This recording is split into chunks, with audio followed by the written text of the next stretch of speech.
Thanks for tuning in to episode 5 of the Stoke Ment podcast. Today's guest is Alex Gapper of Pumps and Plates.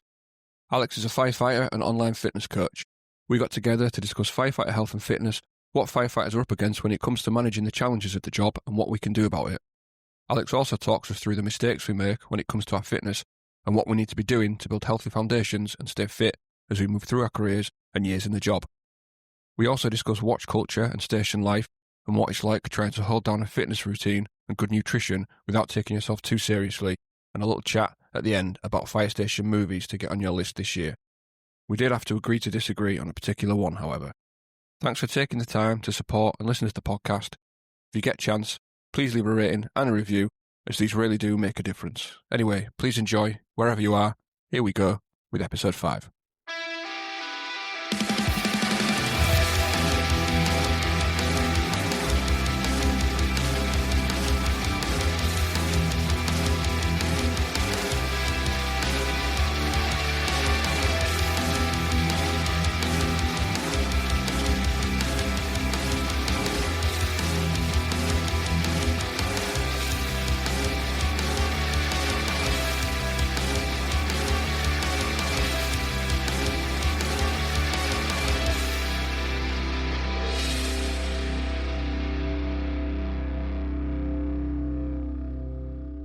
How are you doing, Alex? Yeah, good, thank you.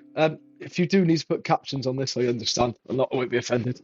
So yeah, I'm Alex. I do that for both of us, to be honest. Yeah, I'm basically an online coach for who works specifically with like fire service and fire service personnel. Yeah, like I started off by coaching and going to university and stuff like that. I've done a degree in sport and exercise science, which I know thousands of people have. Everyone's got a degree in sport and exercise science, it seems. I even did a master's as well, and then quite quickly figured out that I didn't want to actually do it as a main career. And then like most people ended up going into fire service one way or another. And now, yeah, I did fire service for both whole time and on call, which I've been doing about a year as well, which is quite interesting. And now I do, the online coaching as well, which is a nice balance, but a lot of fire service, to be honest. Awesome, yeah. A lot of people, myself included, end up doing a degree and then doing absolutely nothing with it. But you are, I guess you're using it now, aren't you? Putting it into practice. I'm guessing a lot of what you're doing now is what you acquired.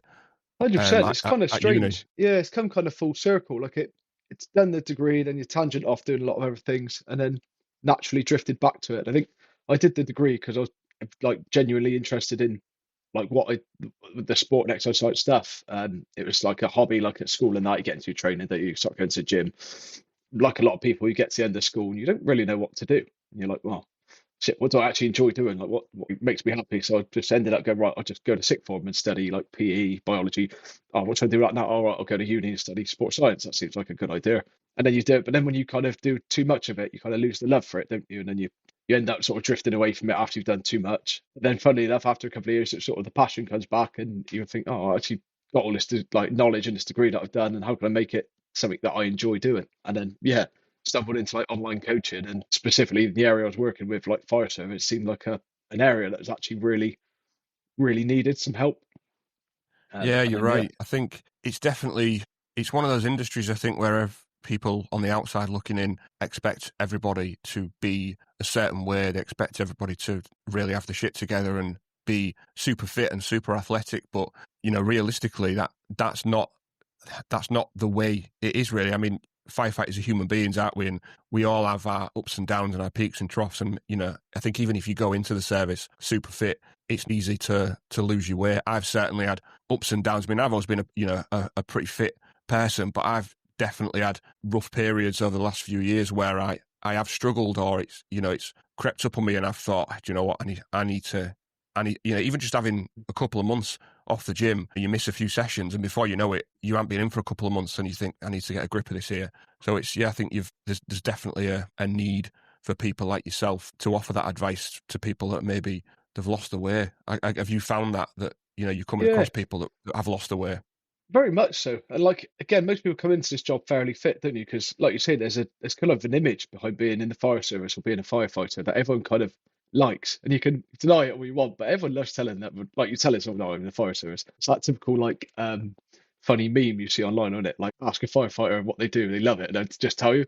And like, how do you know they're a firefighter? They'll tell you. Yeah, something like that. But then like once you actually get in and start doing the job, it just seems like people begin to lose a bit of their, a bit really bad, but lose their fire a bit. And like they're not so excited and not so into it as they were. Sometimes you just need, like, again, someone just to point you in the right direction, or someone to give you a little kick to get back into it. And more often than not, the majority of people I work with, they've been fit, they've been in really good shape, but they've just come off the boil for a bit and they've just not found the motivation to carry on.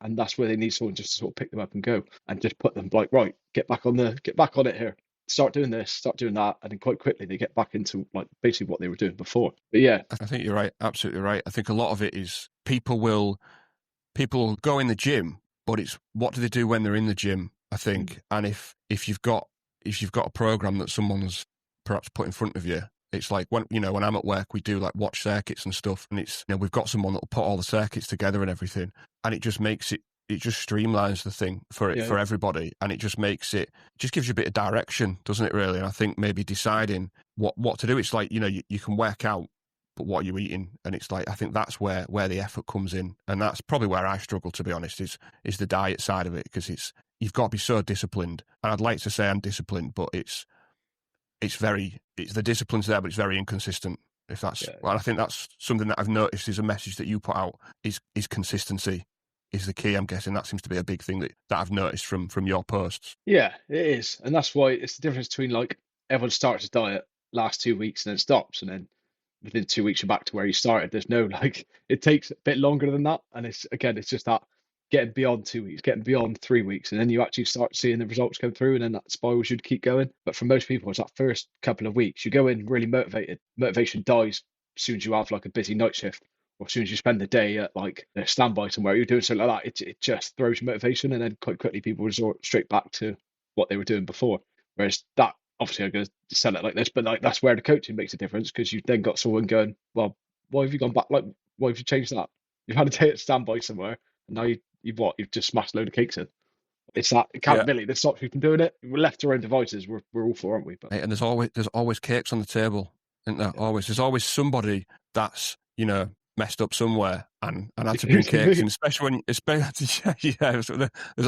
always a regular offender. I think when you've got a big watch, generally someone will do something wrong at some point, and it's like there's just cakes flying in all the time, and it is difficult.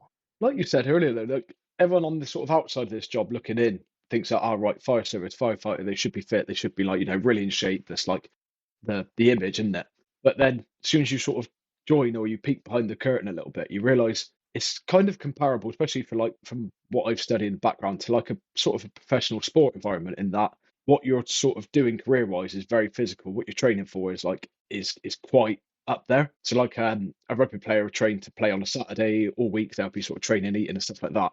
But they'll get everything given to them. They'll get their sport program, their nutrition done for them, all this sort of stuff. Whereas in the fire service, you're kind of training, and you, in theory, keeping yourself physically ready for what's the worst job we're ever going to turn up to, like, I don't know, a high rise, you've got to carry loads of stuff up multiple floors, or you name it, like something that's really quite physically demanding that most people couldn't do for unless they've trained for it. But then you're trying to train for that and eat like that whilst having a station that's full of biscuits, whilst having meals that are like far too big and probably not the most nutritionally balanced. You're trying to train in the gym despite being called, like, not getting decent sleep when you're on shift, being called out of the gym when you are, like, again, I know it's part of the job, so you can't really argue with it, but it's almost that you're trying to achieve a certain level of physicality and keep yourself ready with all these things that then fight against you. The entire job sort of works against you. So it is interesting that it's, whoever expects us to be at this level, and we should, like say, it's our job, and there will come a time, and you at least expect it, where you need to be able to, do X, Y, and Z. But the rest of the time, the entire job's working against you to keep you away from that. So it's almost, again, why it's so much more important that we do make the effort, and how easy it is to be sort of distracted and, like say, go off the boil, because you could go sit in the TV room and watch stuff on a Saturday day shift where there's not so much going on, instead of going in the gym. Or you could, you name it, you could do a lot of other things rather than what you should be, because the station sort of can breed that sort of, not laziness isn't the right word, but just the alternatives. I know what you mean, apathy. Yeah. It's quite easy for apathy to sneak up on you, especially if you're a quiet station. You almost get used to not doing a lot, really, in terms of operational, I think. And then, if you're at a busy station, you may be getting battered, but you sort of, you expect it a little bit more, I think. So you may be a little bit more prepared for it. So it swings around about, but I think, yeah, you're right. There's so much stacked against us, and it's just a constant battle in sort of maintaining it. And especially as you get older, like now I'm creeping towards my 40s now, and the difference now between sort of, 10 years ago, I could have gone and ran a 10K with no training. Now, no chance. I'd have to train for it. I'd have to be, properly training for that specific activity. And I have noticed a difference in just trying to maintain my fitness levels, even now from 5 years ago. It is definitely sort of requires more effort. So I'm quite conscious of that as I get older, still having, over 20 years left. So we'll see what I'm like when I'm, approaching my 60s. Yeah. Hopefully I'll keep it up. But so you've gone part-time in the fire service now, haven't you? Are you full-time PT, or are you doing both part-time? Yeah, so I'm doing my whole-time shifts are now like half the amount. So yeah, pretty much like part-time. So I was quite lucky in the sense that someone on my watch was already doing like part-time hours. So now we've kind of just shared a job role. Obviously, it's not something that the service particularly likes someone just going part-time, because there was a space already to do it. It worked quite well. And it was an opportunity for me it was getting a bit much, to be honest, like doing on-call and doing whole time. There was just a lot going on for me to find the balance, because I like doing all things individually, if that makes sense. Like, I didn't want to step away from doing whole time because it's a great job and it's class. I quite like the on-call side of things because it's local, again, with a great bunch. And it's something I've really quite like doing something in your own areas. It always feels a bit better. But then obviously the coaching side of things as well, it's very different from my other roles. I can help people in a very different way, and it's very much more in my control. All of them were like really great things that I do, and I was kind of stuck in a really, I guess, privileged place where I enjoyed doing too much, but it was getting too much. And I had 3 really good roles that I really like doing.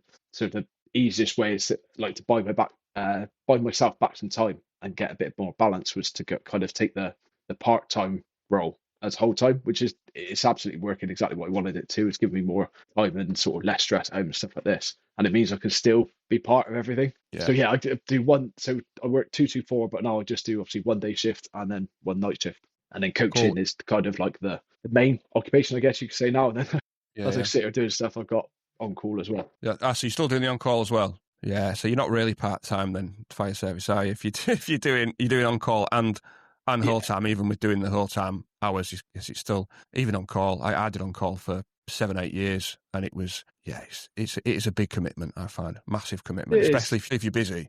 Just destroys your sleep. Yeah, my on call stations it's about 20-25 minutes outside of the city, so it's a bit more rural. And it's 20-25 minutes away from the city, so the next closest whole time station is where I am whole time is quite far away. So we get quite a lot of good jobs, and it's quite a busy little on call station, which is quite nice. Yep. Even though I'm not obviously doing like full-time shifts like I was, I'm still probably just as busy with like this going off multiple times a day, and I'm sat at my desk and all of a sudden I'm up and running up to the station. Yeah. So yeah, even though like I've stepped back, it just means in those times between that I can focus on doing the coaching and the people I'm working with and stuff like that, which is nice. Yeah, nice. That sounds like a good balance, which I think this job does provide, is a good work-life balance. Yeah. So anyway, what I wanted to ask you, obviously, is part of the service you're offering as a PT. It seems to be very specifically aimed at firefighters. So what kind of things do you offer, really? What are you sort of putting out there, and what can people expect to get from you if they were to come to you in, with the desire to stay fit and healthy for the job? Yeah. So online coaching is quite it's a relatively new thing. Obviously with like the age of the internet and Instagram stuff like that, relatively it's quite a new career. It's not really the right word. Service, that's probably the best word. Whereas obviously typically personal training is all that's done in person. You've got to go to a gym, you've got to be there at certain times, certain hours, like you've got to book when there's space available, and you get your hour with the PT, and then you're left to your own decisions for the rest of the week or however often you go. Coach is a bit different in that I can kind of be with you all the time.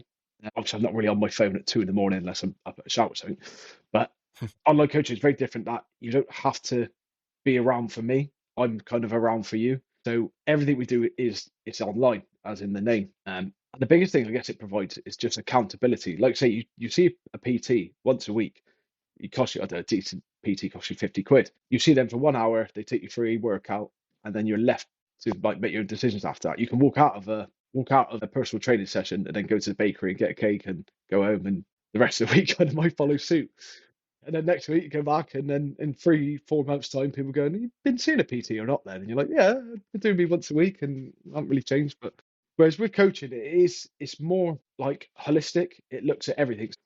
Basically, what I will provide is accountability first and foremost. Is that nudge to get things back on track and change your mindset and get you back to a place where you're understanding what it is you're trying to achieve, but you're not just understanding it for that 1 hour where you're in the gym. You're understanding that for the week and what that looks like in terms of how you eat from the second you wake up to when you go to sleep, to what it looks like when you go out on a weekend social, what it looks like when you're out with the kids in the day going to the aquarium or zoo or whatever. It's like all these places where you don't really think about when like you're trying to achieve a goal, but when you start doing coaching, you realize how much everything impacts things. So what I really provide is the typical stuff of, yes, you'll get a gym plan, but the gym plan is better in that I can make it for what you need. I can make it for what your equipment is like on station, for what ability level you've got, what injuries you've got previously. All this sort of stuff makes everything a lot more specific to you and achievable. If someone doesn't like doing certain lifts, I'm not going to put them in there. Like if you're not a fan of doing big leg movements, that's fine. I'll find something a bit different for you. If you've got a really limited gym at work and that's kind of what's stopping you going in because you don't know what to do in there, that's fine. I basically get people to do a video walk around, send it to me, and I'll put together a session that you can do in there.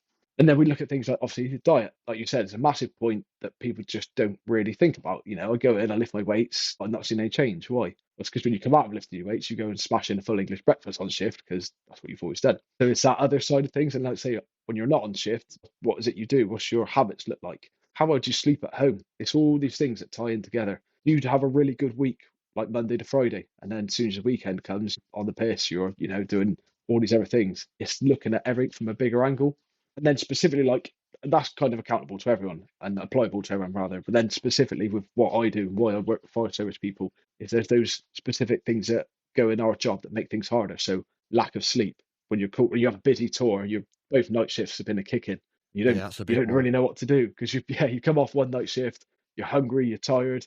The easiest thing to do is just hit a drive-through on the way home, get a McDonald's breakfast, and then go to sleep. So it's working on specific things like that and what we can do about it and how we can prepare better so things don't happen. But like, there's nothing wrong with hitting a drive-through once.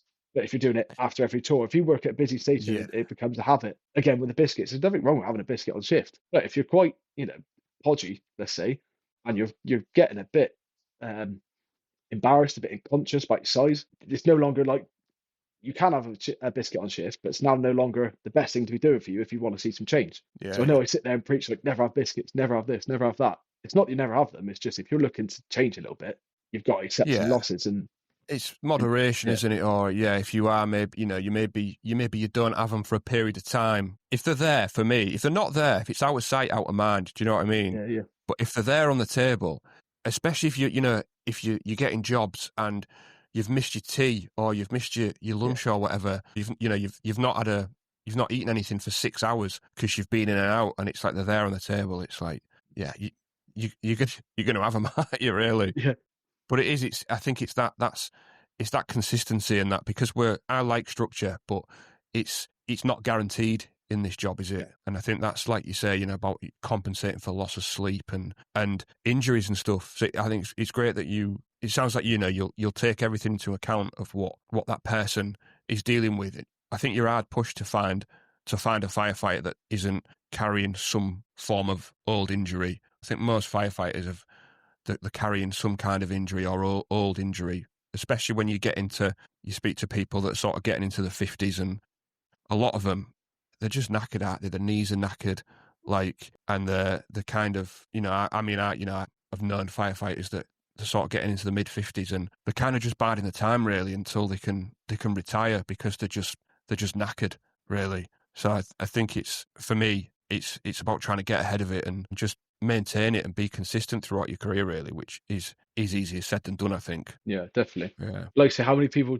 have you spoken to that have gone from doing nothing to join something like CrossFit or start doing high rocks or something like that and go from nothing to like a pretty extreme form of exercise, and then their backs are going, their shoulders are praying up, and like they just get injuries quite quickly. Whereas I like to think that the more personal service that I provide means that we avoid things like that because everything's tailored to them rather than them fitting into what's going on. And like I say, specifically in our job, if you've got a bad shoulder, let's say, and it's just like you've had for years, that can be quite limited on certain jobs. And you don't want to irritate it with, again, doing like overhead squats or whatever, like, yeah, whatever stuff you're finding, those hybridy training stuff. Whereas what I can do is program around that and almost rebuild it. I'm not a physio by any means, but obviously with the background and degree stuff, we got that. I know how to work around stuff, and we can basically put a plan together that's going to help improve it and build it back up slowly and get it to a place where it's better in combination with physio and other stuff. And that's kind of like, again, not my area, so I'll get them to go see physios, but it kind of puts them on a, all right, I know you've got shoulder problem, but let's try and make that not a problem in a few months' time. We'll see what it's like now after doing these exercises and stuff like that. Where's it at? Are we getting better? Is it getting worse? And so it's not just getting fit, it's getting obviously more robust as well for the job. Yeah, definitely. That's a big part of it. You almost need to kind of sort of shock proof yourself, really, don't you? Which sort of leads into what I wanted to ask you next, really, is sort of what are the main mistakes you see firefighters make? And I'm sure that I'll have made quite a few that are on the list probably. What about the mistakes that we make as firefighters then? And what can we do to avoid these mistakes, really, I guess would be a good way to phrase it. Yeah. So with firefighters, I think as, again, casting a void net here, but I think as a sort of general rule, we're quite extreme people. Obviously, we've chosen to do a job that's a bit more out of the ordinary. Typically, day to day, obviously, the stuff you go to is very different. And I think that then sort of goes into our mindset when we're going to get fit or get healthy. It's right. I'm going to go. I've been here for for ages. I haven't really done anything, but I'm going to do everything now. So it's straight to like, it's all or nothing. It's straight to 100%. No middle ground. If you wanted to lose weight, right, I'm going to completely stop eating. Now I'm going to go straight to 16-hour fasting, or I'm going to go to like 1,000-calorie diet, or I'm just going to go straight to salads and soups and stuff like that. There's no like in between step. So you're going to go from doing nothing to the biggest extreme, and then they just stop, and they'll figure out after like a week, or again a bad shift comes around, a really busy tour, they just can't maintain that. They can't maintain 5 gym sessions a week, 6 gym sessions a week, and then half a marathon every shift, and then fall off it, and then realize, oh, I'm not ready for this, and I give up. I think the biggest thing, like again, just as a population of our mindset, is we've got to go really, really hard straight away. There's no build up. It's just right, I go straight in, best I can do, and then don't pace yourself, fall off, and then that's not again for until the next bit of motivation pops up. Does that sound familiar or not? Yeah, you pretty much just described me, to be honest. I always do that. That's when I was younger, I was in the gym 5-6 days a week and whatever else, and I had the time for it. Whereas now it's just it's finding the time, and I'm finding now it's much easier for me to get knocked back from stuff. I find every time I sort of gain momentum, I sustain some sort of, it's just, not an injury, but even just a little niggle, like, oh, my back's playing up, so I need to rest it for a week, and then that turns into 2 weeks, and then I feel like I've lost the progress that I've just spent the last 3 months making. I feel like you could spend 3 months working on it and progressing, and then it takes 3 weeks to lose it. It doesn't, obviously, but it feels like that. Yeah. And it's, so, and I've planned, and I've written myself gym programs where it's like, 5 days a week, and it's just such an ambitious program. Whereas recently I've kind of tailored it down. I've gone, right, okay, I need to hit the gym minimum 3 times a week. And that's much easier to sustain, really. And then if I make it 4 or 5 workouts a week, brilliant. I don't have to worry, but I think it's like you say, it's about being realistic, isn't it? But yeah, you pretty much described me there in a nutshell, to be honest. You're setting yourself up for failure, aren't you, really? Yeah, exactly. So I think like one of the biggest things we can do just to like help shape our journey a bit and keep it a bit more prolonged is to have a plan. I think that's what most people don't do, is they just tell themselves, right, I'm going to get back into the gym. First day shift comes around, they walk into the gym. What am I going to do? Shit. And they're looking around like, oh, fucking hell, I have no idea where to start. So just having a plan to start with is kind of a good place. For example, people that want to drop a little bit of weight, if you're carrying a bit more timber than you used to be, and you're like, oh, well, I could probably drop this off. It probably could be a good thing for me. Finding getting out of breath, going upstairs more than I should. Then have a bit of a plan around it. Don't just be like, right, just going to drop loads of weight. Again, you're just committing to everything there. If you weigh 90 kilos and ideally you used to be sat about 80 kilos, and that's where you're going to feel good, that's your number then, right? 80 kilos. You've now got a target to set, and you're going to stand on the scales, and you're going to be able to measure that target. And I know there's the whole goal setting stuff that you can look into, and it does help. But again, having that end point of where you're going to be happy is quite useful, because you can measure if you're making progress or not, and a bit of a time frame to do it in. No one likes the word dieting, do they? And it's not particularly fun to do it. I've just done it for 14 weeks, and it wasn't fun. But I had a time that I was going to start and when I was going to finish, and I had a number that I wanted to get to. So the time is counting down, so you've got that as something that you're kind of looking forward to. Like, only 6 weeks left, only 5 weeks left. And that also gives you a bit of pressure then, like, oh, well, I'm actually a bit further away from where I wanted to be than when I planned to be. So, I better tighten things up a bit more, keep going. So that kind of initial having a plan goes a long way for a lot of people, because without the plan, it's so easy just to like decide not to do something. You'll go walking into the gym, everyone's on stuff, don't really know what to do. You can turn around and walk out because you didn't really have a plan to go in there anyway. But if you've got something in your hand or on your phone, again, like, it doesn't even need to be printed. It can be a little notebook with some exercises written in. You've just got something that you're going to go in and you're going to follow around. It makes things so much easier for yourself. Again, same with like the weight. If you've woken up, stood on the scales, and you're 3 kilos down from where you started, great. You're happy about that. But you've got another 3 kilos to go. So you can't just mentally tell yourself, well, that's enough, because you've got a point that you've set yourself. That makes sense? Yeah, absolutely. I guess you're holding yourself to account, aren't you? And you're giving yourself a bit of direction. I think that's the main thing, is the direction. Otherwise, you're just wandering around with your eyes shut, basically, aren't you? Hoping to find something and seeing where you end up, really. And things are so much harder when there's no end in sight. If you're just dieting, it's miserable, and you don't know when you're going to finish dieting. You don't know when it's going to stop. Yeah, it's just not fun. So at least if you've got those kind of, what I do specifically with people is like we have phases that we split it into. 12 weeks of straight dieting isn't particularly fun. So we sort of split it in half, and you do 6 weeks and 6 weeks, and there'd be like a deload week in the middle for gym and for dieting and stuff like that. And again, it depends on everyone's journey, how much they've got to lose, how quickly they want to lose it, and stuff like that. But without a certain endpoint, it is just, you're just sort of like, say, you're fumbling around in the dark now, not really knowing what you're doing. And that's where it becomes easy to fall off and start mentally telling yourself things like, oh, well, maybe I've done enough now, but a couple of kilos down. Realistically, you'd like to be more down, but you've just decided that's it, because you don't really know where you're going or what you're doing. Do you know what? That's a really good way to break it down, because you kind of give yourself it's like a little rest period in the middle, isn't it? Really, I guess you could liken it to resting between sets or whatever, couldn't you? And I mean, I said earlier, I couldn't run a 10K now. I could, but I'd probably have to walk for a little bit in the middle, if that makes sense. So I couldn't just go out and smash it like I could without stopping. I could do it, but I'd probably have to have a bit of a breather halfway through. And I guess that's kind of, it just breaks it up into more manageable chunks, I guess, doesn't it? Yeah. Which is, a great way to look at it, and probably makes it a lot more attractive to people, really. Yeah, and like you said with the running, like, you might have to do a bit of walking halfway through, but at least you're still walking, which, similar sort of analogy to the dieting, you're not having a week off in the middle where you just eat everything and sort of just undo any progress you've done. Just a week where I'll adjust things for you. I'll let you have some more calories, or just like, if you've got a few social things, if you've got a holiday, we use that as your break, and we factor things in. So one of the biggest things people go, I'm not ready for a coach, I'm not ready to sort of get in shape because, I've got a holiday coming up. Yeah. That's not really an excuse. That's just, if anything, that's a bit of motivation and a good opportunity for you to get some progress in before that, and then use that as your reward, and then carry on what you're after. And then when you get back, you're already weeks ahead than where you're going to start anyway. Yeah, I think I had a quote a while ago. It's like, if you wait for the right time, you'll never start. Like, don't wait for the right time, wait for a good time.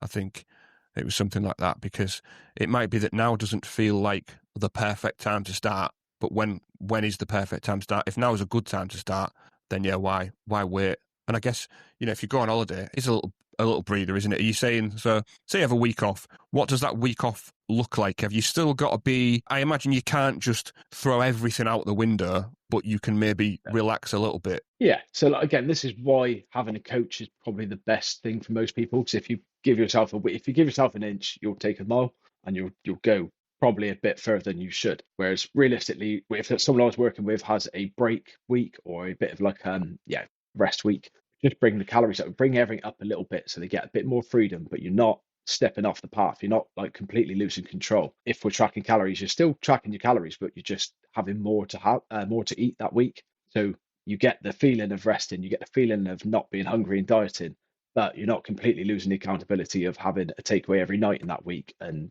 going pretty crazy. and undoing everything you've done, you're still within a certain level of accountability. You're still under control. You're just like say, it's like being in the gym and having a rest between sets. You're not getting up and leaving. You're just having a rest before you carry on. And that's what that's what I can do for them, is work out exactly what they need, where they won't see like progress go backwards. They'll just have enough to sort of rest that week. And I'll still keep on top of them, like, right, how are you doing for this week? You feeling good? Is everything feeling a bit more, rested? You feeling a bit more active, a bit more, etc. And again, that me being there means that people don't take the piss. They don't take that mile. They just have what they need to rest and remotivate themselves ready for the next push. They don't want to get told off, do they, basically? No. Yeah, I think, and if they're paying for it as well, and because if you're paying for a trainer and you're not really making the most of it, why are you bothering, really? You're wasting your money, aren't you, really? And you're just cheating yourself. So, if you've took that step, I think, to actually seek out a trainer, you want to make the most of it. And I think that break, that might be the difference between some people actually following through with it because they've got a little break, and the difference between that and finishing it and maybe sacking it off. Because if, like you say, if you're just going to do 12 weeks straight through, you might get to 7 or 8 weeks and think, fuck this, I've had enough. Yeah, it's very dependent on the person as well. Some people can go 12 weeks and they just lock in, and they're that type of person where they're on the journey and they don't need to they say, right, do we need a break at any point? And they're like, no. Yeah.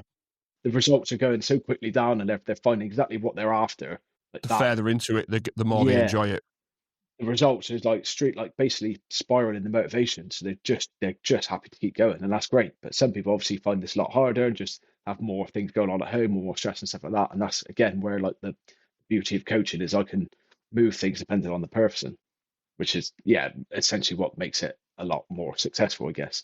But with price, like you said, a lot of people sometimes seem to think coaching's like the price of a gym membership. Personally, I don't I'm biased, but I don't think coaching is a very big expense at all, especially when you look at the cost of what you pay per hour for a personal trainer.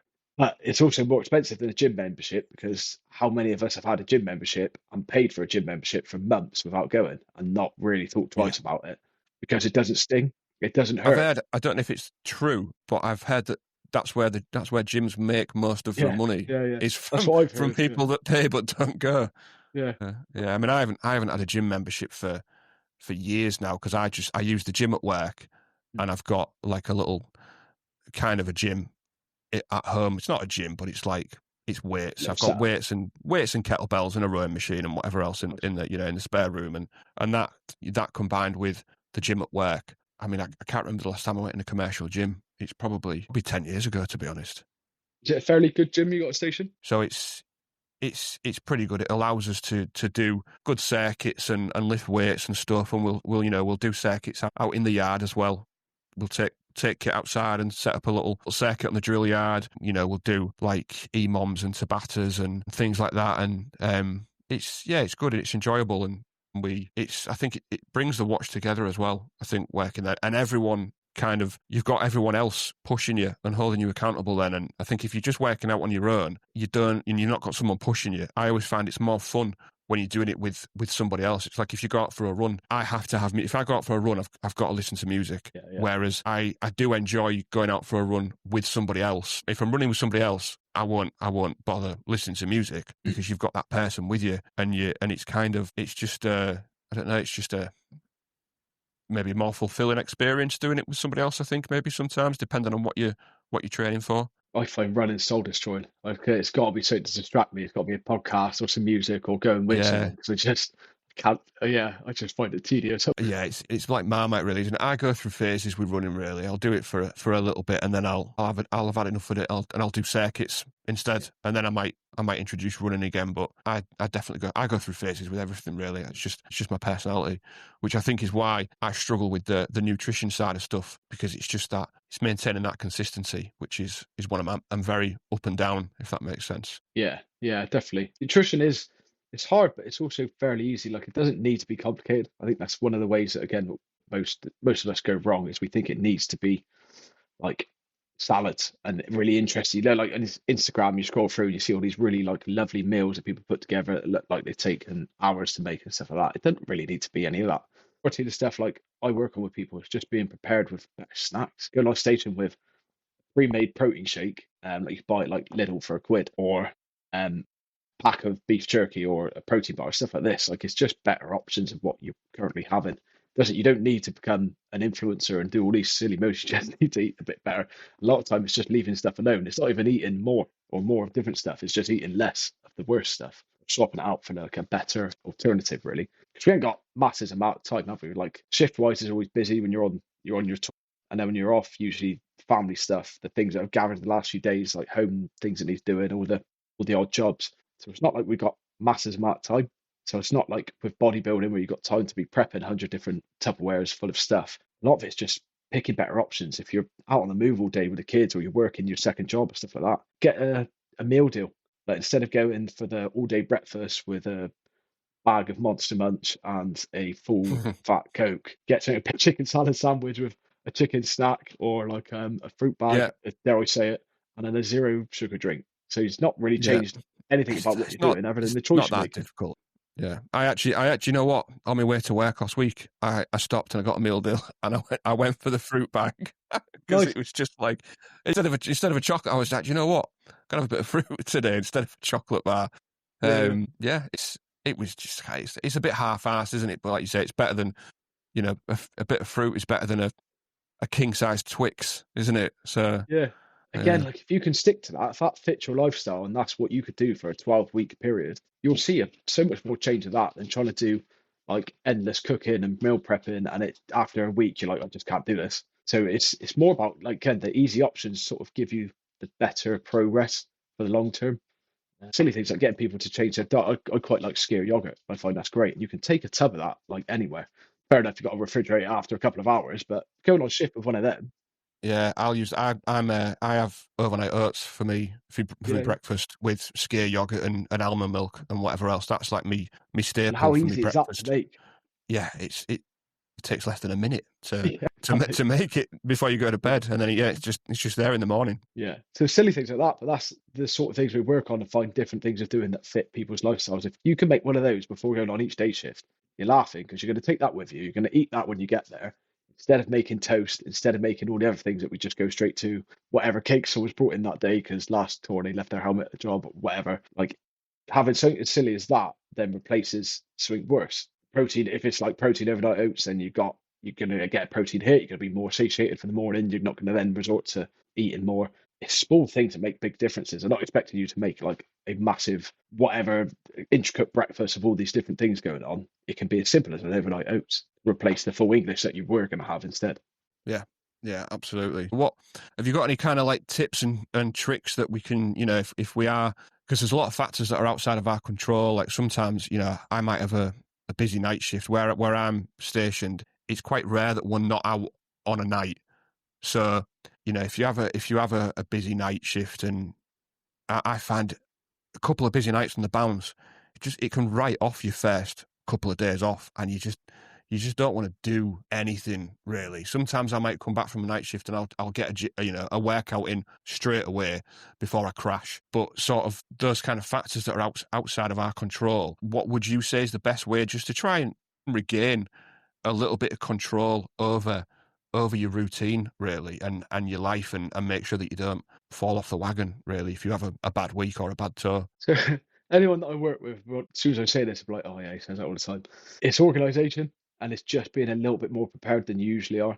So if you finished a really busy night shift and you're driving home, you're like, fuck, there's nothing at home to eat. I have to stop in the shop. What decisions do you make in that shop after a busy night shift? And they're not good ones, are they? Terrible decisions, yeah. Yeah, Don't go shopping when you're hungry is exactly that. what I would say, because you just buy shit, don't you? Yeah. So don't go shopping after 2 hours sleep. The sleep is not in our control. I say, unfortunately, that's just the nature of the job. And sometimes it's really good shout, sometimes it's not. It's mixed bag. But the point is, it's not in your control whether you're going to get a good sleep or not. But it is in your control whether you're going to have stuff ready to go when you get home or stuff that you've brought on station for you ready for the morning. For example, that like if you take a tub of skyr yogurt with you to a night shift, put it in the fridge, in the morning, you might have had a fairly quiet night and you're waking up and you're like, not actually that, peckish or anything, but you might wake up being like absolutely ravenous, just want to eat everything in sight. Oh, all right, what have I got in the fridge there ready to go? What's that taking you? Like a second to think about taking with you before you left to go to work. All you've got to do is remember to buy it when you're doing your shop. So it's that kind of organization. And sometimes it's as silly as someone telling you to just be more organized. Like, all right, you're starting your tour on a Monday.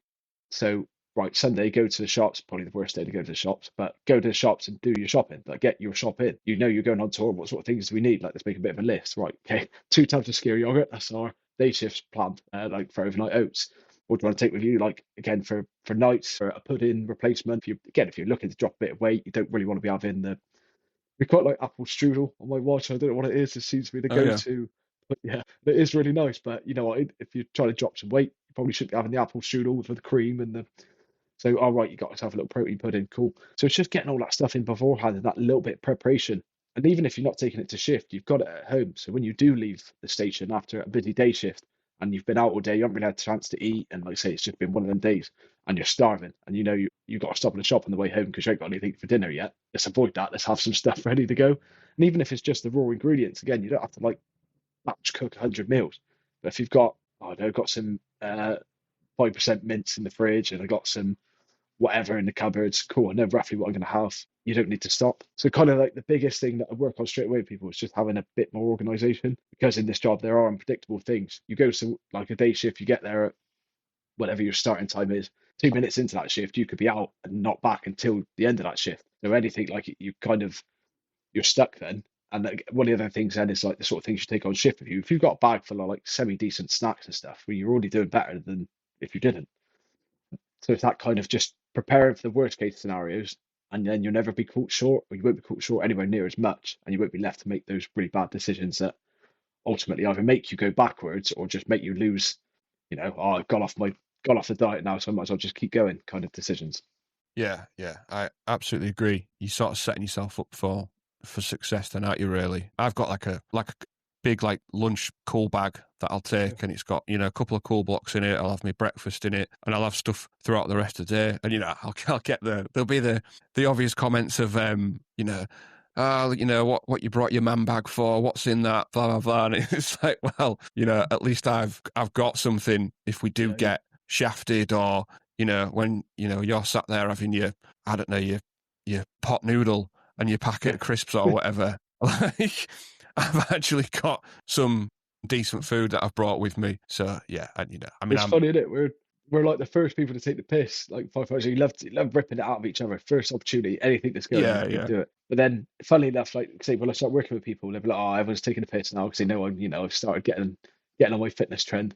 And then 4 weeks time, they'll tell me like, people keep asking me what it is I'm doing, and because they're like, they see the progress within 4 weeks, and people start to look different, and they start seeing the weight drop, stuff like that. Same people that took the piss on day one, and then kind of like when they're having a cup of tea, nudging up next to them, like, say, what is it you're doing then? What's your secret then? How come you've lost 3 kilos already? Yeah. And it's quite funny then. You're like, well, I did tell you this up, but I knew like you have to get over take the piss. They're going to take the piss, just accept it, laugh along, because in 4 weeks you're going to be laughing, or in 6 weeks, or in 8 weeks you're going to be laughing because they're going to be asking you.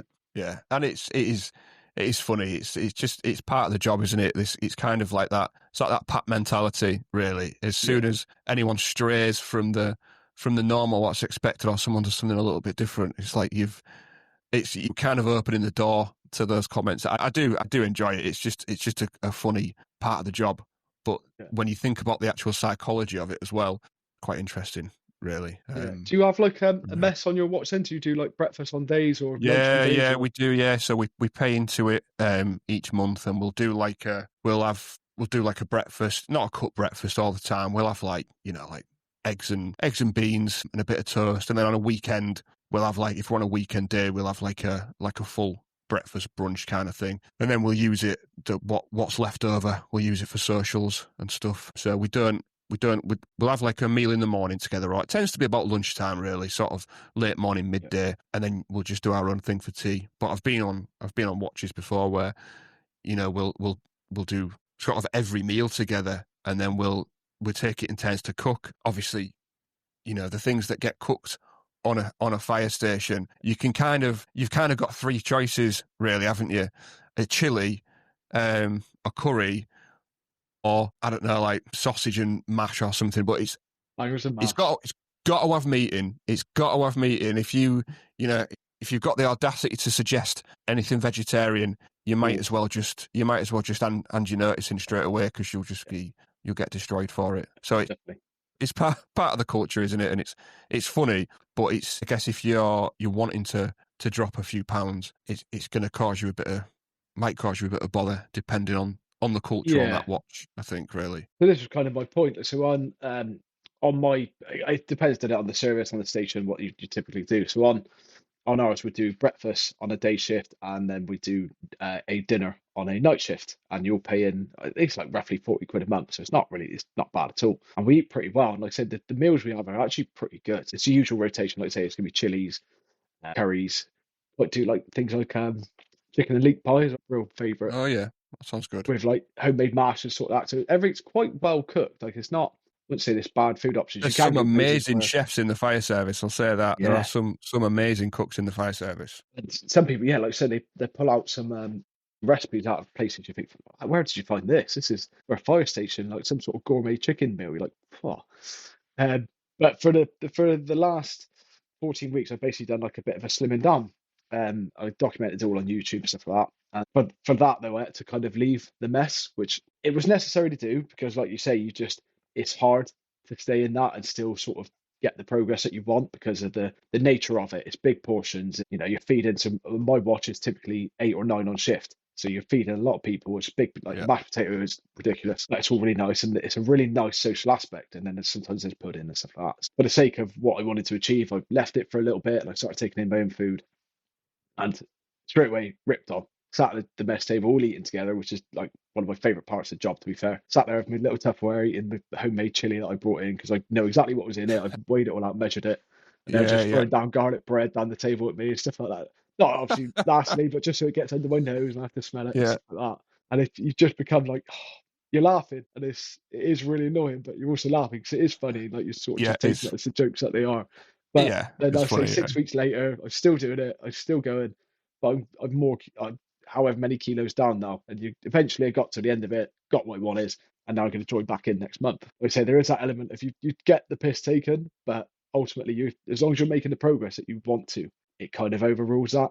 And as long as you're happy to sit and have the piss taken out of you, ultimately you laugh at the end of it, and it is worth it again. Because like I say, if you are looking to do so, you are looking to drop weight, it's the quickest thing to do. Otherwise, you're kind of foot in, foot out. If you're giving in to people taking the piss, and you're just like, oh, well, they're all taking a piss, I'll just have a biscuit and stuff like that. You won't see much progress because you end up just keep going backwards. Yeah. So, like you say, it is the kind of job where constantly take the piss out of everything. But as long as you're kind of happy to just take it out of the chin, have it, like commit to what you're doing, you will eventually be the one who laughs the most. Oh yeah, definitely. I think sometimes, you kind of take it in turns to take the mickey out of each other, don't you? And it'll sort of, it kind of goes around, and it's, it might end up that it's just your turn one day to get ragged on, and it's like sometimes you can have the biggest laugh when you are the one being made fun of. I think if you can laugh at yourself, I mean, this job, you've got to be able to laugh at yourself in this job. Otherwise, you're in trouble, aren't you? Really, if you can't laugh at yourself and you As soon can't. as they sniff that you can't, it's almost worse, isn't it? If you've let out a sensitive part of something.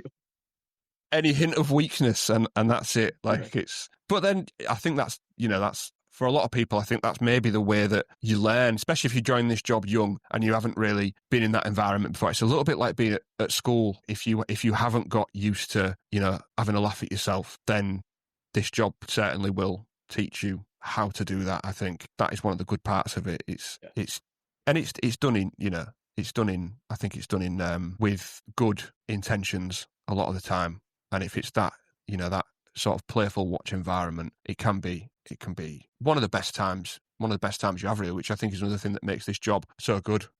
Yeah, it's that definitely. camaraderie aspect of it, and the laugh you can get at work. Really, for me, It's a I shame do enjoy sometimes, that side of it. because you see watches, or you come across, like you hear stories about watches that aren't necessarily so social or aren't quite so tight knit. Whereas I've been lucky from the second I joined, my watch had like a really tight knit bunch who do social things. We do stag do's, do like just like general holidays, which I think other things we've been out on, like went skiing in Andorra at the start of this year. Things like that. Like, it's not just on the station, the stuff that goes outside. It's sad when you hear about watches that aren't quite as social or aren't quite as fun, because you're going to work with your mates, aren't you? Like whatever job do you go to work with? Again, so there's 9 of us on shift, 8 or 9 of your mates. Yeah. I'm not saying that night shifts are like sleepovers, but they're also a bit like in ours. It's a big open dorm. Which is quite old fashioned. I think that not many stations really have that kind of anymore. So I guess that is quite old school now, really. A lot of brigades are going towards private dorms, individual dorm rooms, aren't they? Which you don't get the same farting, sleeping, people kicking lockers at night when they roll over. You don't get the same like Yeah. someone snoring, so sort of launch something over the thing. Like again, there is obviously a very serious part to our job, and obviously like I wouldn't take that away from it. But when you're not being serious, it's so nice to just be a bit more like relaxed and just have a fun time at work. And not many jobs, I think, people can quite say that. Yeah, Yeah, absolutely. And I think it's why I think firefighters play hard and work hard, don't they? I think that's why, because, certainly, the watches I've been on, you have a great laugh and everyone sort of takes a mickey out of each other and whatever else, and there's a sort of a good atmosphere. Then when the bells go off, it's like a switch flips and everyone just goes into professional mode and just does what they need to do, really. And it's quite if you were to stand back and observe it, I think it would be quite a beautiful thing to watch, really. That transition from one. I can't really think there's not many other professions where you would get such a stark contrast and such an instant transition from one mood into the next, really, I think. The only thing I could think that's like slightly comparable is like a professional sports team, so like a rugby team. If you watch them, like say, like you get one of those series that go behind the scenes, like the All Blacks was a good one on Amazon, and they got a few others. Like if you watch them Monday to Friday, they're laughing, then they train, then they're on the pitch, they're serious, then they're in the change room laughing, then they're in the gym serious, then they're like laughing the social on a like Friday night, and then that game day, you look at any one of them as they're running out onto the pitch, every single one of them is in like a different. They're not laughing and joking anymore. They're in there to do their job, and they're there to do whatever it is. Like rugby, for example, they're there to do that. Yeah. And then the second that finishes, and like say, like when our job finishes, end of an incident, stuff like that, everyone kind of switches back a bit, and then they're laughing and joking, and you kind of like. That's the only thing I think is quite comparable. Obviously, it's not as instant as us. As ours is, if bells go down, you're like, right, fucking mindset changes. Again, it's a good that comparison. team environment, isn't it? Yeah, good comparison. That definitely. Yeah, it's. I do think it's a great thing to be a part of. I wanted to ask a little bit more about you as well, mate. No, absolutely. Before the end of the episodes, so obviously you're working as a PT and as a firefighter now. Where do you see yourself? Where do you see yourself kind of going? Yeah, obviously, I imagine you've got quite a long career ahead of you. I'm not going to guess your age, but I think you're a lot younger than I am. So you've probably got quite a long career ahead of you. Where do you see yourself kind of progressing to? Have you got any plans, or are you happy just sort of seeing where you end up, really? You do strike me as the kind of person that probably has got,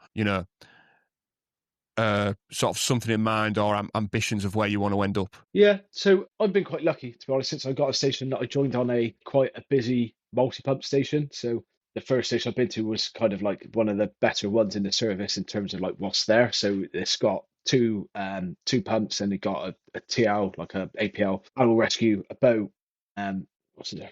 Yeah, there's a good variety of things. One of the pumps is like a rescue one, so it's got like heavy equipment on, stuff like that. So I've been quite lucky in that, like, the next nearest station isn't as good. So for me to move to another station it's going to require a bit more travel to find something like that's just as good or like something new. And so at the moment, I don't have any real plans to move from there. I quite enjoy what we do, and there's still like, again, it's going to be years and years and years of learning all these different things, like the amount of variety of stuff we do. And we do some really great training as well at the station I'm at, like the water rescue training. For anyone who does water rescue, like we go to Cardiff at the whitewater rescue place, rafting place, and you spend a day like doing like the water, and that's like you sometimes don't believe you get paid to do that for training. Yeah, I've said the same. I'm Swiftwater, and it's always been one of my favourite parts of the job. It's like a day out, isn't it? Really. Oh yeah, definitely. And like I say, the gear you get is pretty incredible. We go out to like in where my station ground is, there's rivers and stuff like that. So we go out training that. We take the boat out. Again, it sounds like it's too a bit leisurely, but we take the boat out on a Friday. If we're on nights on a Friday, we just take the boat out on Fridays and go like up and around. One, so people can see us obviously out training, look like we're doing stuff, and obviously for us do a bit of like familiarity with the boat. But like on a Friday night, especially in the summer, you're going up and down the river in your local town, and you're like, I get paid to do this. This is like brilliant. Yeah, and I think it's good having that visible presence as well. Like, for the public to see us out training, because I think a lot of the public have a sort of a misconception of us, really, that we're just sat on station and they don't realise all the things that we do actually do. So that it's good to do that, I think. Yeah, exactly. And like I say, just them watching us do things just sort of yeah, it makes their perception of us that we actually do, just because we're behind closed doors, you can't always see us training, doesn't mean we're not doing it. So with that and animal rescue stuff, doing that, we get to go to Lackham College, I think it was, which is near me. It's again, it's an animal like agricultural college, and you spend a couple of days going through like some really stuff that like might not be 100% what you think we'd come up with every day, but you do a lot of background stuff on animals, and it's just really interesting training. So at the moment, I'm really enjoying all of it, and I don't see myself moving next. The next like challenge might be like rope rescue at a different station, or it's not too far for me to be fair, like the USAR station in our service got like a USAR specific station. So if you go into that station, you've got to be USAR. So that might be something I consider in the next few years. But for the moment, I can like a really great watch. I don't kind of want it a bit like fire service mentality. I don't like change. I don't want things to change. I quite like where I am. I quite like the stuff I'm learning. I like who I'm doing it with. And obviously it will change and it will evolve. But for the time being, I've kind of put myself into a really great place where I've got the balance of the on-call, which is like, again, it's busy. The drill nights are really good. We've got lots of people. The call outs are frequent and it's good. Then when I'm on hold time, I've got a really great watch with busy station, lots of different things that we can train and do. And then my coaching stuff, I've now got more time to be doing with this. And the idea of this is then to build things up so I can give more. I've got more free resources to give out, stuff like for YouTube, stuff for basically creating a place where people can come and learn and get stuff, get a lot of free stuff, and then obviously help more people out when they want more advanced help and stuff like that. So kind of, I guess the next 5 years is going to be a bit of everything really. The on-call kind of stay is what it is, which is good. But then on station, I've still got so much to learn. There's so much I want to do in terms of like being qualified for different things. I got blue light course still to do and stuff like that. So there's a lot of learning to do over the next few years. And I don't think I want to really move around too much. I want to sort of get more familiar, more confident, and sort of with where I am and what I'm doing. And the same with like the coaching stuff. I've got some pretty big ideas for stuff I want to be doing with this. So the next 5 years are going to be busy, but I don't see myself like moving too far, if that makes sense. I kind of want to master what I'm doing now. I think that's great, mate. It's such a refreshing approach because I think so many people they're so focused on what they're going to do next that they kind of neglect what they're doing right now. So I think that's great that you're taking that approach to it. And like you say, you're comfortable on your watch. We kind of do stray away from change, don't we, in this job? And I think watches can change so quickly as well, in my experience. And, I think if you're just enjoying where you are now, there's nothing wrong with just enjoying where you are now and making the most of it and seeing where the tide takes you. I think sometimes that can be quite beneficial, really, to just sit in that place, sit in that moment you're in, and master your craft and just watch yourself develop, really. And then you kind of know when you're ready for something else. I think it kind of, or something, things find you, I think, at the right time sometimes. Obviously, you've got to kind of look for it a little bit, but I think it kind of works both ways. Sometimes you kind of you realize when you're ready for something else. Yeah, that's what, again, like just hearing from other people talk and stuff like that, you get a moment where you kind of just realize, I want to try this now, or this is where I kind of want to move to, or you kind of, the moment hits you when you're ready. And you obviously you listen out, you hear a post going, or you hear like things cropping up, and if the if I decide, oh, that actually sounds really good, that might be something I'm better suited to doing, or it's something that's a good, interesting thing to move to. Or like say if the dynamic changes a bit where you are, then I'm not against moving at all. I'd love a new challenge. Like say at the moment, I've got plenty of challenges in front of me that I need to kind of get on top of before I think about moving too far in a different direction, I think. Yeah. No, nice one, mate. So I think we, from the stuff we went over before, Alex, where we're talking about like avoiding, what mistakes can we avoid and factors outside of our control. I think we touched briefly on like sort of trying to combat busy night shifts and stuff. But what other sort of input have you got for factors outside of our control that we have to contend with as firefighters? And what advice have you got for not only serving firefighters but also aspiring firefighters, well, people that want to join the job and they maybe want to build that healthy foundation before they get into the job and then maintain it once they're in the job? So a bit like what we said at sort of the start of the conversation, really, where like comparing to like elite sports people who get everything given to them and they've got this really great environment for really developing to their absolute optimal and stuff like that. Nothing's there to stress them out. They got everything. They got perfect sleep. They got like custom made beds. Imagine if you go to like the Olympics, you go in like the Olympic Stadium, it's probably like, again, personal chefs, private beds, like recovery things going on left, right, center. Whereas when we're trying to get in the gym, you're getting called out or you're not getting gym time because you're off doing fire safety checks or whatever. It's just no time for gym today. Sorry. When you're sat down trying to eat and get some like decent nutrition in, oh yeah, lo and behold, you're called out, and you're going on standby for 3 hours. So yeah, that dinner's gonna have to go in the hot plate, and that's gonna be pretty miserable when you get back. So that's how you probably end up getting a takeaway en route or something, or just eating biscuits when you get to whatever station you're going to and just raiding their fridge. Um, and then like again, sleep. This is all part of the nature of the job. And then, like say, you're getting poor sleep for 2 nights in a row if you're on nights, and then you're coming off and you're absolutely shattered, and you're not really going to go to the gym after 2 busy night shifts, are you? The things outside our control are unfortunately what is also our job and makes our job, the things that we want to do. So, with that kind of in mind, the best things then we can do to counter it is, for example, let's start with the gym. If you're constantly being called out on station, or you're on a busy station where gym time's never guaranteed, or it's very like infrequent, the best thing you can do is then just gym outside the station and find a routine that doesn't rely on you using gym time on station. It is a nice thing that most people get, most of us get on station. Like again, if you got the time and stuff like that, it's nice, and it absolutely should be part of our job. And like I'm surprised that the service don't make a bigger priority out of it, because they're always moaning about how many people are sick all the time and injured and how much they're paying on this sort of stuff. And yet what I hear and speak to people and in my service, they're forever trying to limit the time you go in the gym. Right. Okay. There's stuff like that, like finding a routine outside of going to work. So even if that means coming to station half hour early or 45 minutes early before the start of your shift, going in.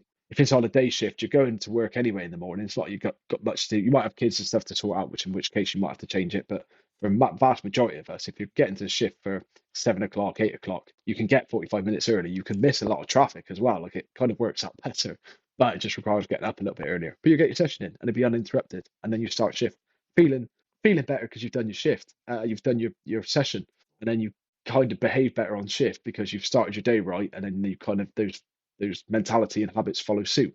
So silly things like that. Or if at the end of the day, typically if it's getting quieter, you've done your kind of end of shift jobs, get in the gym then. You might be let off or it might be past your finishing time, but you know what, you're already in there. You started at 15 minutes before the end of shift. You've only got to do another 15 minutes, 30 minutes, and you've done your session, and you can go home. So again, like kind of trying to find ways of using the gym outside of shift might be a great place for people to start that have busy stations and stuff like that.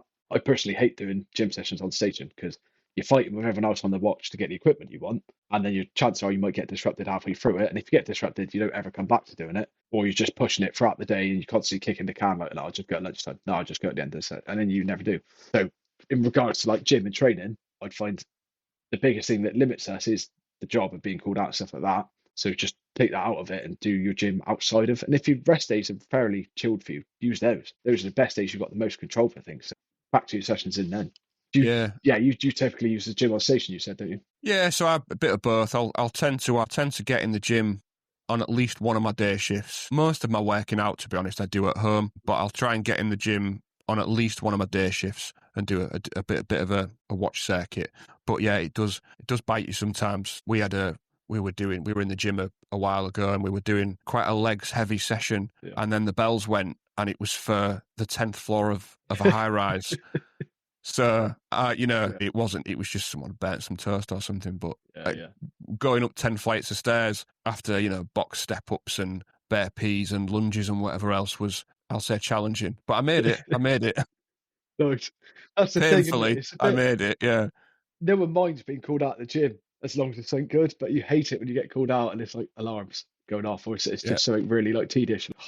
It's bad and it's moan about having to do your job, but if it's a fire person's report, no one's moaning about leaving their gym session behind. But unfortunately, more often than not, it's not really worth going to, in the right word, but you know what I mean. It's not. I know what you mean, yeah. And then that's it. Yeah, that's it. It was done. But I think it was towards the end of shift anyway. Yeah. So that was it. To be honest, I was quite happy to skip the rest of the session anyway. To be honest. Yeah. So, yeah. Nice. With things like food, I find as well, like, again, the nature of our job is you get called out when you least expect it. You can go out for 30 minutes, or you can be out for 5 hours on the motorway at a prolonged like RTC or something. So the best thing for most people to get around it is to be more prepared going on to shift. And a bit like we mentioned earlier, you turning up with your bag of goodies is a great place to start. And if you've got we've got these little pouches that we have on our kit that we take with us, you kind of put your kit, take it off the truck. You got your gloves, you got your tools and stuff like that in there, but throwing a couple of protein bars in there, throwing a couple of like snacks that last a long time but are better than if you're at a prolonged job. And so we got the welfare unit that turns up, and on that thing is hot noodles, biscuits, cup of soups. That is the three things you're going to get if that turns up. And when you've been there 3 hours and you're starving, you're just going to go into, but you're going to have about 3 pot noodles. Now, I didn't realize this till the other few months ago. Do you know how many, you might know this? Do you know how many calories are in a pot noodle? Like, just say like a standard one. Do you know what? I've got absolutely no idea. No, nor did I really. I thought it'd be like, oh, it's only like pasta and it water. I would, if I was to guess, I'd say about 300 or something. But yeah, it's just shy of 500 calories. It's about 450 to 500 calories per pot noodle. Yeah, wow. Isn't an issue, but it is. It's more than you would expect. One pot noodle ain't going to fill you up, is it? Doesn't fill you up, does it? Yeah. No, so you're going to have 2. You're going to have 3 if you're there in like a decent amount of time. Yeah. So having alternative snacks with you is one of those easy things you can do. If you've got like a bag or something that comes with you on shift and goes on the truck with you, just put some alternative things in there. Because like I say, you might get called out. You might get called out first thing in the shift before you've even had a chance to eat or do anything, and you're starving, and within half hour being at the instant, your stomach's growling, and if it's a bit of a quiet thing, nothing's really happening, or it has happened and it's quietening down, you've got better option than what you're going to make the decision of otherwise. So I think like in terms of call outs and nutrition, having better stuff on station but also on the truck to take with you is quite an easy win, because you can undo a lot of progress, like say from a bad day where you're stuck with a welfare unit, or you're stuck on a different station, or you're stuck on your own station with nothing better to eat. But if you're on a day where you're particularly hungry, you're going to do some damage to yourself. Yeah, like you say, if you're out on a job and you haven't had your tea, and then before you know it, you've had 2 or 3 pot noodles and 2 bags of crisps, a Mars bar, and a can of Coke. It's just like you kind of feel I don't know. It's kind of soul destroying, really, isn't it? When that's what, especially if you were looking forward to something else, and that's what you end up with. It's a bit of a disappointment, really, I think. And the term empty calories gets thrown around. Is that like a legit thing? Because I've heard the phrase empty calories. What does that actually mean? I guess I would apply that to a meal like that. But what does that actually mean? So empty calories are essentially calories with no like nutritional value in terms of like micronutrients. So it's almost like pointless calories, which the only thing that comes to mind really is like an empty calorie is alcohol, because you don't really benefit from alcohol in any way, other than socially and like mentally, I guess you might do. Like it obviously helps if you're out on the piss and you've got a new watch. It's a great way of breaking down the barriers, isn't it? So there is obviously some benefits of alcohol, but in terms of like nutrition, and there's no the typical one in it is red wine, but it's full of antioxidants. It's got a few in, but it's still like there's nothing decent about it that's going to benefit your body by having it. Like, you're no better for having alcohol in any way. That being said, like a thing like a pot noodle, it's a lot of calories. If you were, let's say you're on a really big job and you've been there for hours and you haven't eaten anything, do you know what? Pot noodle probably isn't a bad option, because you need calories to burn, because if you've been doing a lot, you've had multiple wears, or you've been dragging around hose, like they're not empty calories because you've actually been burning a lot of stuff and you need them. So you are replenishing, you're replenishing your energy levels, aren't you, anyway then? Yeah. They're exactly that, aren't they? They're energy. Are you going to get a lot of vitamins and minerals from that? Probably not. So should your diet be made up primarily of pot noodles? Probably not. So it's that sort of the balance, essentially, of like majority of your meals a day and the majority of things you eat should be providing you with energy, but also like a better micronutrient intake, all the things that help our immune system function, especially as people who, again, going on to our sleep, if your sleep's taking a battering at least two shifts every 8 days, your immune system takes a hit. If you're not seeing as much sunlight because you're then sleeping in the days to make up for your night shifts, and like say you get written off by a bad tour, you're potentially not getting as much vitamin D, and you're not getting, so all these things begin to add up for that. And this is why shift work it's now on like the list of not hazards, like negative health, I'm get the right word now. Yeah, like it's on like the NHS list of things that's going to damage your health is shift work. Yeah, I know what you mean. Yeah. So it's even more important then that we do the right thing, like get the right sort of nutrition in. So if you're someone who then lives on turkey dinosaurs and potato wedges for a majority of their meals every day, you're not getting a great amount of micronutrients. So in that situation, it's almost becoming empty calories there, because all you're getting from that is energy, and you're not getting anything else. So again, it's that fine art, and it's something I kind of have to remind people. It's like a lot of what I say in terms of avoiding biscuits, avoiding cakes, avoiding pot noodles, it's from a weight loss and get in shape perspective. It's not from a general, like, if you go to a job, if you're fairly in good shape and you go to a job and you eat a pot noodle, is that going to kill you? No. is it going to do anything really bad for you at all? Not really. But if you do that over multiple years and you're getting larger and you're kind of like in a bad state of health, that's when you want to look to change it. Or if you've got the goal of you are a bit podgy and you're looking to slim down, tone up, improve your physique, should you be eating pot noodles, it's probably not the best option to be having. So again, it's that balance of empty calories. Depends. It is a good source of energy. Again, if you've been working hard, a pot noodle is not a bad thing. A biscuit is not a bad thing. They're all very calorie dense things. So again, if you've done loads of hard wears and you want to get some calories in quick, they're probably good options. But a lot of us don't misjudge how hard we've worked for what we then eat. You've done a wear, so I'm going to have 3 pot noodles. It's probably not going to balance out quite how you think it is in your head. Yeah, I take your point. Yeah, so preparation, planning, and organisation really, and they're going to help you achieve the balance that you've said about, which is a big important thing in this job, and I think in life really. I think balance is probably one of the most important things we can strive for in work and life really. I think everything comes down to balance at the end of the day, and you just want to try and keep those scales balanced really, and not let them tip too further either side. No, and for a lot of us, it's just that initial again, once you get into shape, then you keep the balance, you'll stay in shape. It's not like you then have to live by all the things I'm saying, where you have to avoid pudding forever. You're never allowed back in the mess. You're never allowed all this and that. That's just part of the journey of getting you to be in the shape that you want to be. And then you can kind of adjust from there. You can then reintroduce certain things. Obviously, if you go back to what you were doing before, 100%, you're just going to return to the way you looked. Now I finished doing my fat loss phase, I'll be going back into the mess. I'll be having the occasional pudding on shift. I'll be doing these things, but with the balance of looking at the scales, already going up a bit quick, right? Then maybe I need to cut a few things out again. Or if they're staying exactly where I want them to be, great. I found a good level of balance. So you're you'll be in the maintenance phase then now for a while, and just trying to sort of keep that balance then as you go. Yeah, without making it too my show, I sort of do call it like a reverse diet now. So I've done the fat loss bit where you've cut calories. You've done the hard bit of dieting, which is the worst bit of getting in shape. Is just the dieting.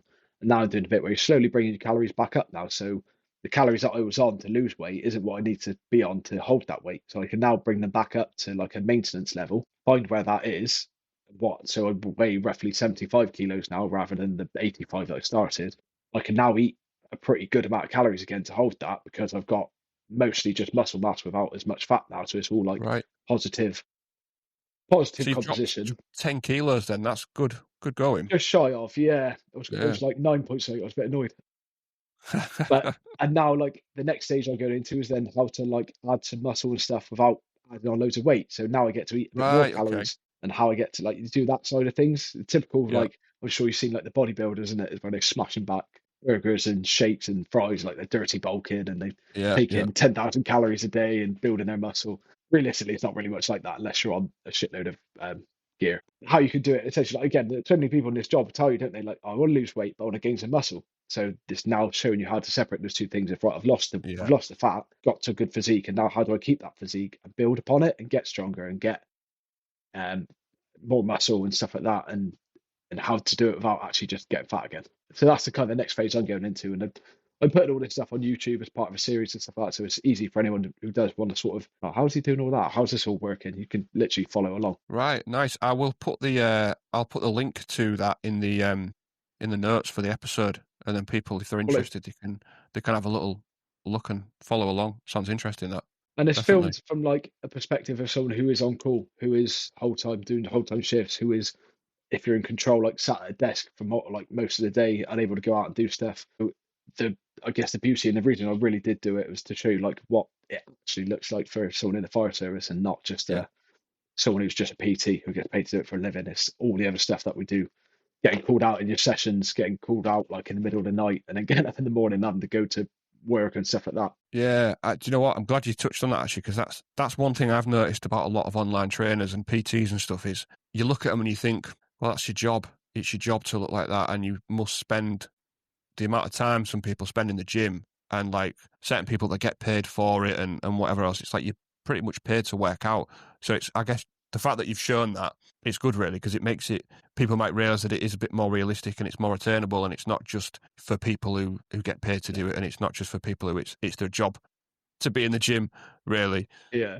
I probably should have started with this, but like one of the reasons I decided to do online coaching was because I got a coach when I sort of come out of training school. I got a coach because I was like, again, just get like, oh, get them in the service now. I need to keep the fitness up, stuff like that. I got a coach, and you're trying to explain to someone like why I've missed a gym session this week. And they're like, oh yeah, why is that? And he's like, well, because I was going to go in the morning, then I got called out throughout the night, and then I was really tired, so I had to go and sleep first, and then I was back on shift, and it just didn't happen. And then they're like, they don't understand.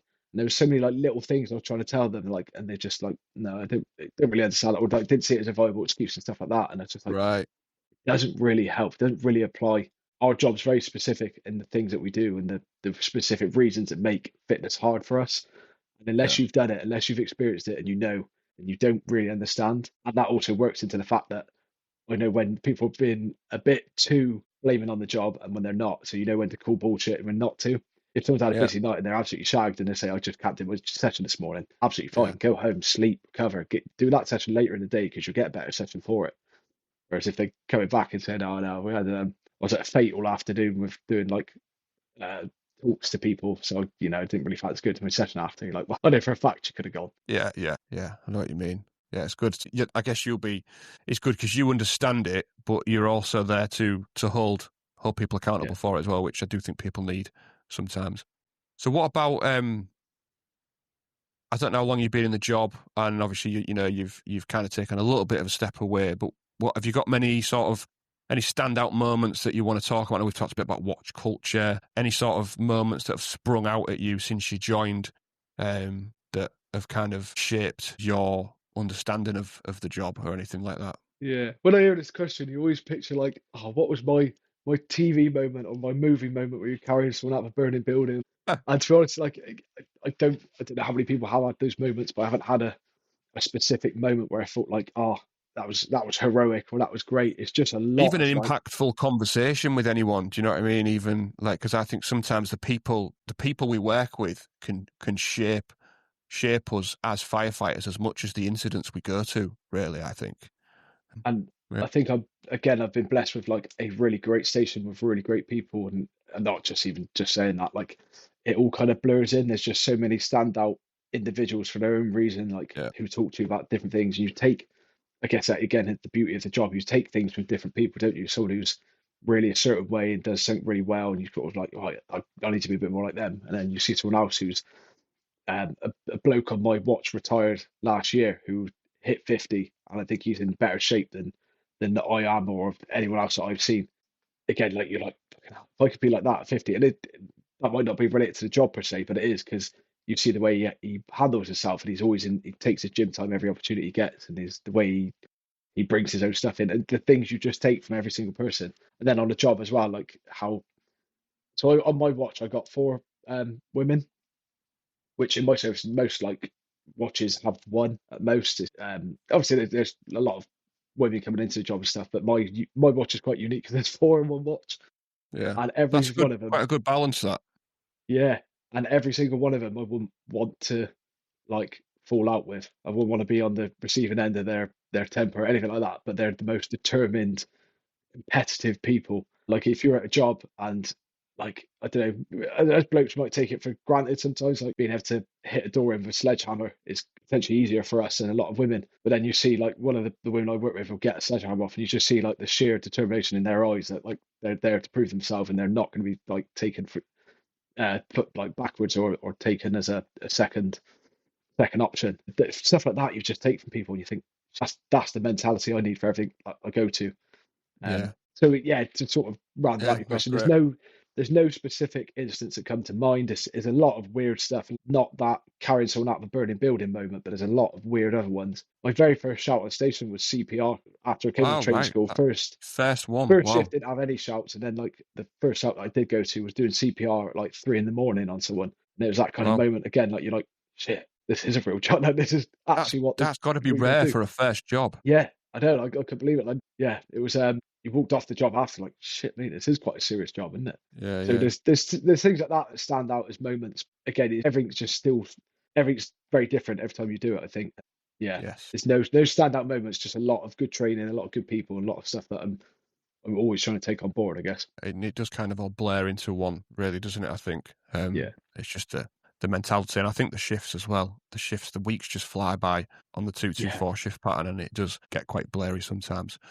Right, before we wrap it up, have you got a book, a documentary, and/or a movie recommendation that we can take away? So book-wise, at the moment, I'm reading Jeff Nippard. I don't know if anyone's heard of him. You might have. He's like an online YouTuber, fitness bloke. I quite like him. Since I've started doing YouTube, I've started watching a lot more of it, and he's one of those sort of good accounts, a good fitness account that's kind of generalised for everyone. But he's done a really good book that I've downloaded called The Muscle Ladder.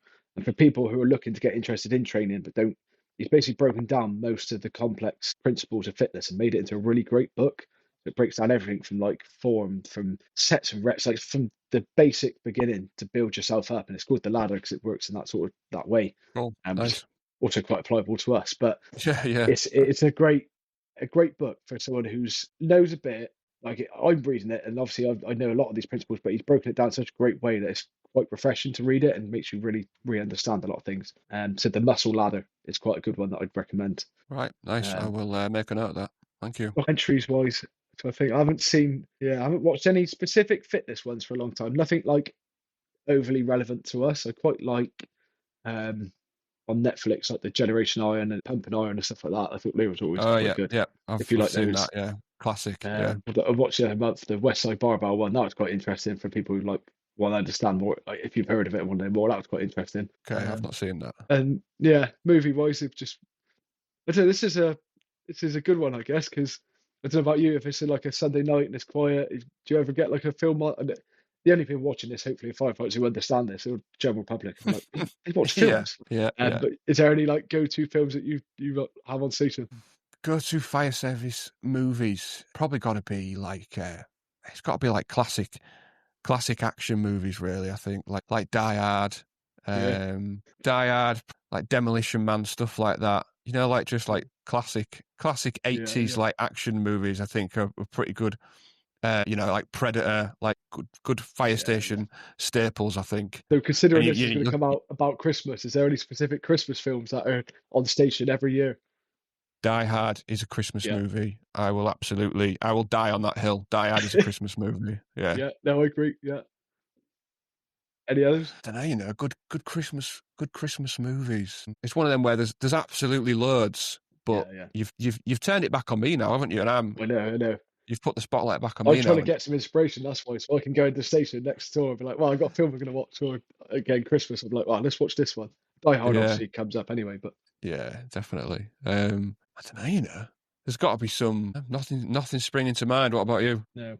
I'm trying to think, again, it's because there's about 8 or 9 of us, it takes about an hour to decide upon like a film, and by which time then usually you've been called out or whatever reason you're no longer watching the film. But it's usually quite a bit of debate, and I think our watch specifically varies quite a lot. We watch some really weird stuff, some like old sort of like 80s gangster films or something like that, and then in the following week it'd be like something really different, like a love bloody rom-com. I think Home Alone's a classic, isn't it?